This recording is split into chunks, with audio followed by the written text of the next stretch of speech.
I give them all the credit in the world for beating the Astros 3 in a row, and they've done, again, if you look at that stretch of games against the Cubs, Phillies, Dodgers, before the break, a lot of people were saying when the Astros come right after that too.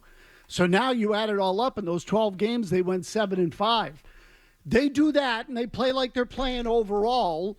They're going to make it. They'll make the playoffs. Right now they're in the possession of the top wildcard spot. So, and I think there's ultimately going to be a judgment made on the Joe Ryan deal based on what happens from the deadline on out. And over the weekend, they got good pitching. They didn't throw Bayo or Crochet over the weekend. On Friday night was on paper one of the great pitching mismatches of the season, and they won the game 2-1 in extra innings. So if they can pull rabbits out of their hats, they're going to be able to justify not doing anything at the deadline. We'll look back on it and say, as much as we mocked them, they were right about Giolito, they were right about Bayo, and Crochet was carrying them, and they went into it, and they were able to get through. If it goes the other way, then we say the opposite. I think the absence of a guy behind Crochet that's reliable is going to bite them in the ass. I think that ultimately these other guys aren't going to hold up, and they should have made a deal at the deadline. That's my personal feeling.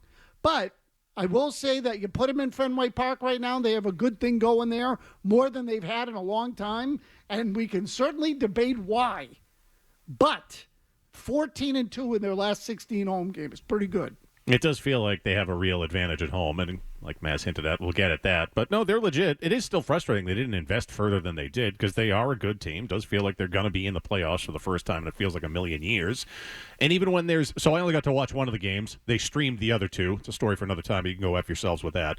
But the one I watched on Saturday, even Walker Buehler, who I thought kind of sucked, like their offense has been good enough that they're hitting themselves into wins even when they get sucky starting pitching. Can I give you one more thing? Please. The Astros were complicit. Houston's not playing great, and they're a completely different team where Yordan Alvarez is out of the lineup. How many runners in scoring position over the weekend, too, for them? I mean, and running into outs. And how about that 6-run inning on Saturday, right? Was Yeah. that yesterday and Saturday? It was Sunday's game. Okay, Sunday's game with that, right, because Framber Valdez was on the mound. That was a freaking disaster. They looked like the Red Sox from earlier in the season. That was a complete mess. So that was a giveaway from Houston's standpoint. And, the Red Sox kind of squeezed one out on Friday night, and good for them. I mean, but Houston's got to get more than one run against Cooper and Criswell. So what are you hinting at when you say they're 14-2 in their last 16 home games, and they seem to be a different team at home? Murray, what are you hinting at? I mean, there was a blow-up again on the one game I got to watch on Saturday where a pitcher is accusing one of their base coaches of stealing signs or some sort of nefarious thing going on with this team. And I was listening to Matt McCarthy yesterday, and I should have texted him because he rattled off. It's been like 5 instances with this team over the past few months of teams looking at their coaches, or Cora, and saying, what the hell's up here? You're stealing signs. You know what's coming. 5. Not 1, not 2. 5. So I remember 3 for sure. They got into beef with the Angels. Yep. Pre-game. Reds with Francona, who basically out and accused them. Francona basically said it. And then this one. Philadelphia was tipping pitches. Oh, yeah, that was another one. Philly. Okay. The lefty. Okay. Luzardo? Okay, No, 4. yeah. I don't know why that's not coming to mind right now. But either way. So you think the Red Sox are doing something, or you think their reputation is in the opponent's head? Probably both. I mean, I think the reputation is in their heads because everyone knows Cora is good at stealing signs, or getting reading pitchers who tip their pitches, and clearly something's going on with the runners and the coaches. Okay, the guy on the mound on Saturday for Houston went out of his way 3 times to try to balk. Okay, so and get Trevor Story to third base. What happened here, folks? If you didn't see it, Trevor Story's on second, and it's Neris. Yes. Hector Neris, who throws a split-fingered fastball, intentionally balked him to third because he wanted him out of his kitchen, if you will. He thought Story was picking up signals, picking up location, and relaying it to whoever was at. I can't remember who was up. And so he intentionally balked him to third. I can't say I've ever seen that. It's happened before, but I haven't seen it in a while. Kenley Jansen did it once with the Angels, I think. Yeah, I've seen it, but not in a while. So how far in the opponent's head must you be for a pitcher to say, no, take third for free, and I'm going to – a balk is a ball. Is a balk a ball? It is a ball, yes. And so depending on the count on the batter, he could end up at first base as well, right? Right. So so you're going to give up a ball. Correct. And give up 90 feet, all because you think that guy has got the answer on second base and is relaying it. Correct. That's a huge advantage for the Red Sox, by the way. It is. I think this is crawling inside the opponent's heads. I mean, Mike, this is like, not to state the obvious, but where did Cora coach before he went to Of course. Yeah, so I think he's in their heads. I do. I believe that entirely. You know, Houston maybe for sure, but what I love is, and I saw the sequence, and Middlebrooks is going on and on about how it's not illegal what the Red Sox are doing if he's picking up grip. And he's, Middlebrooks says when you throw a split finger, it's a very specific grip, and sometimes the runner on second can see you digging into your glove for the split finger grip. That it's totally legal and every team does this. If it's totally legal and every team does it, how come I don't see pitchers routinely balk the guy to third and then scream at the third base coach as he's running off the field? How come that's the only time I've seen that? Huh?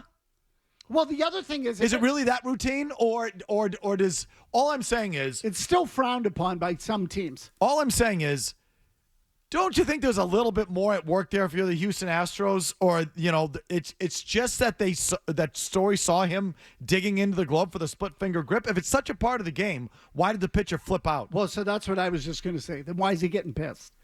So there is something there going on with the Red Sox that's irritating other teams. Because it happened with the Angels. Obviously, the Reds made a comment about it. Francona made a comment about it. And Cora has a reputation for being a guy who can read other pitchers and pick up on tells. So there's something there that irritates other teams. Now, maybe they're right, maybe they're wrong. I don't know. Other teams doing it to the Red Sox and the Red Sox don't flip out? Maybe. I have no idea. But just in the interest of full disclosure and information, I had our intern Thomas look this up. Since this stretch where the Red Sox have gone 14-2 at home, their strikeout percentage is down 5% at home. Their OPS is up 50 points at home, and they're outscoring the opposition by a wider margin at home than on the road. Again, 14-2 versus 7-5. So now they've had a winning record on the road. I'm not telling you they've sucked on the road. But at home, they are like world beaters now. I mean, correct me if I'm wrong. The Angels blow up was at Fenway. Yep. Francona's comment. You got it? They're really, Cora's one of the best at that. Was at home. Yep, that was at home. This thing was at home? Yep, Philly was on the road. That's the one where remember there's that clip that he holds up the four fingers, looks down the third base sign, and Romy Gonzalez hits the grand slam, turns to That's when you're the hitting about. coach and was like, we got him. Yes. So can I give you one other little thing? Yes, please. I mean, I say little, maybe it's not that little. Before this thing on Saturday flared up, the Red Sox had 2 hits with runners in scoring position when there was a man on second and nowhere else. Okay, so one was a double, or one was a single to right field by Ref Snyder, and then Toro came up with a guy on second and hit a home run. Okay, so now, aside from giving away what the pitch is, they're using PitchCom, but if you see a split or whatever, you can do that. Location's a big one too. So, you can give away pitch location. My guess is that by the time they get to the late innings and the guy balked Story over to third, the Astros were fed up with it because it had happened a couple of times previously in the game, at least in their estimation, and said, all right, they know what we're throwing when there's a guy on second base, so we're going to cut the bull crap right now, and the pitcher balked them over. That'd be my guess. I just keep hearing this stuff happens all the time. It happens all the time. It happens all the time. Not that I watch every team. I do watch another team routinely. I haven't seen one incident like this with the Brewers. Not that you care. I'm just saying, as much as Middlebrooks is saying, well, this happens every one. I don't see it anywhere else. Well, I see with you like every other week. You don't have to watch another all the team games. losing their mind over something that you're doing that apparently is legal and everybody does. Why is it like John Boy and those guys that do watch all the games, they're really only putting up clips of the Red Sox? Is that right? Yeah, I don't see anyone else getting these kind of clips aggregated. Now, the problem here, though, is, maybe something's up. Again, there's been a handful of things that have happened over the last couple of months. You can't be the Houston Astros. They can't be the team to be like, guys, they're up to no good. You're the Astros. You're the worst of them all. Come on. Excellent point by Murray. Seriously. But I come back to what, why are they getting mad at the Red Sox if everyone does it? Thank you. There's something else there. Yes. There's something else there. And maybe it's just the presence of Cora. Maybe everybody goes into Boston hour. Maybe this thing is snowballed, and it happened with the Angels, and it happened with the Reds, and it happened with the Phillies. Everyone says, watch out. The Red Sox are going to be looking for you to tip your pitches, and they're going to give away location and, maybe pitch identity from second base. So there's something there that's irritating the other teams. No doubt. I think it's They're really, Cora's one of the best Sorry, at that. I think it's to their advantage. I think you're crawling inside these teams' heads. Maybe they have a case. Something tells me they do have a case. But either way, I think it's playing to your advantage. Fascinating how that keeps playing out.